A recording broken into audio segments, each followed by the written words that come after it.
राष्ट्रवादी काँग्रेस पक्षाची बाजू मांडणं हे माझं काम होतं किंवा कार्यकर्त्यांच्या मागे उभं राहणं किंवा त्यांच्यावरती कोणी आरोप केले तर आम्ही देखील त्या आरोपाला सामोरं जाऊन प्रत्युत्तर देणं. जे सिटिंग आमदार आहेत ज्या पक्षाचे त्यांना प्राधान्य देत आहेत किंवा काही जागांमध्ये जर अदलाबदल करत असेल तर तो सर्वस्वी अधिकार हा अजितदादांचा आहे आणि त्या निर्णयाचं आम्ही स्वागत करून. लोकसभेचा विषय निघालेला आहे आणि लोकसभा निवडणुकीनंतर तुमच्यावर सुद्धा आरोप झाले की उमेदवाराचं काम केलं नाही किंवा त्या पद्धतीची एक नाराजी त्यांनी व्यक्त केली होती. तुम्ही उत्तरही दिलं होतं. काय नेमकी तुमची बाजू आहे त्याबाबत? नाही, त्यामध्ये खासदार श्रीरंगाप्पा बारणे ज्यांनी उल्लेख केला की आमच्या काही सहकाऱ्यांनी किंवा राष्ट्रवादी काँग्रेस पक्षातल्या कार्यकर्त्यांनी काम केले नाही, त्यामध्ये त्यांना कुठल्या भागामध्ये ही माहिती मिळाली किंवा त्यांना कुणी सांगितलं हे मला माहीत नाही. विशेष करून माझ्या मावळ तालुक्यातलं त्यांनी नाव घेतलं नाही, परंतु त्यांनी सांगितलं की आमदार किंवा प्रमुख पदाधिकाऱ्यांनी काम केलं.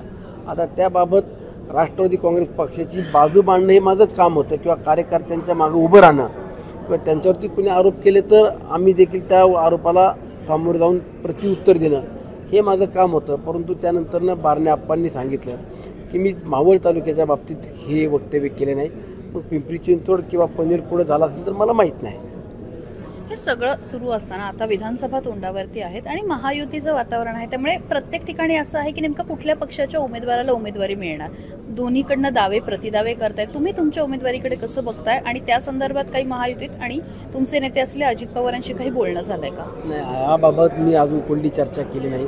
शेवटी महायुती ज्या वेळेला महाराष्ट्रामध्ये स्थापन झाली किंवा महायुतीमध्ये आम्ही सामील झालो राष्ट्रवादी काँग्रेस पक्ष, त्यावेळी त्यांचा काही मिनिमम प्रोग्राम ठरलेला असेल. त्यामध्ये जे काय ठरलेलं आहे ते येणाऱ्या अधिवेशनानंतर आम्हाला माहिती मिळेल.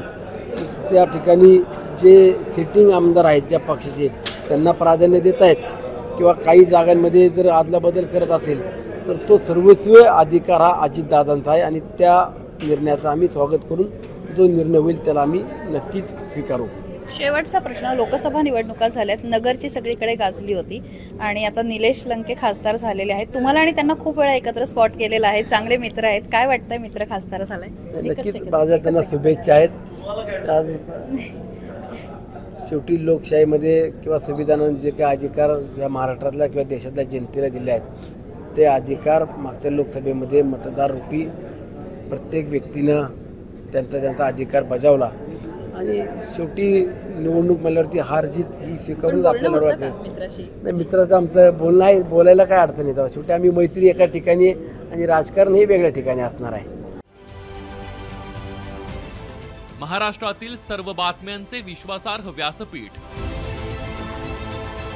सकाळच्या सर्व सोशल मीडिया प्लॅटफॉर्मला लाईक, फॉलो आणि सबस्क्राईब करा. तसंच सर्व नोटिफिकेशनसाठी बेल आयकॉन प्रेस करायला विसरू नका.